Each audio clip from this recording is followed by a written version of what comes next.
దురాత్మ చేత కూడా నడిపించబడకూడదు. అలా దురాత్మ చేత నడిపించబడిన ఆ వ్యక్తి ఆఖరికి ఏమైపోయాడు తెలుసా? ఆత్మహత్య చేసుకొని చనిపోయాడు. ఓకే.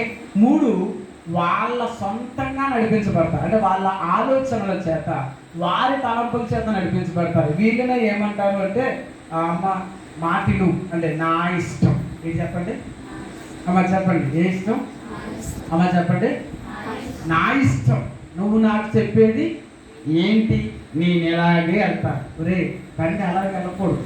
60లో వెళ్ళు, లేకపోతే 30లో వెళ్ళు, అలా 40లో వెళ్ళితే ఈ బండి కొనుక్కున్నది అందుక నాకు తెలుసులే. ఎవరికి తెలుసు చెప్పండి? ఎవరు అనే మాట ఏంటి చెప్పండి? నాకు తెలుసు, నువ్వు నాకు చెప్పక్కర్లేదు. అబ్బా అంటే బాగా మాట్లాడతారు వీళ్ళు. వీళ్ళు ఏం చేస్తారో తెలుసా? వాళ్ళ సొంత ఆలోచనల చేత నడిపించబడతారు. సామెతల గ్రంథంలో ఒక మాట ఉంది, ఒకరి ఎదుట సరి అయినదిగా కనబడు మార్గము కలదు, తొడుపు అది ఎక్కడికి తీసుకెళ్తారో తెలుసా? మరణానికి కానీ నాశనానికి కానీ తీసుకువెళ్తారు. దేవునికి స్తోత్రం. ఈరోజు మనకు కనబడే ప్రతిదీ కూడా ఏం చేయదు, సరి అయిన మార్గంలోనికి తీసుకువెళ్తారు.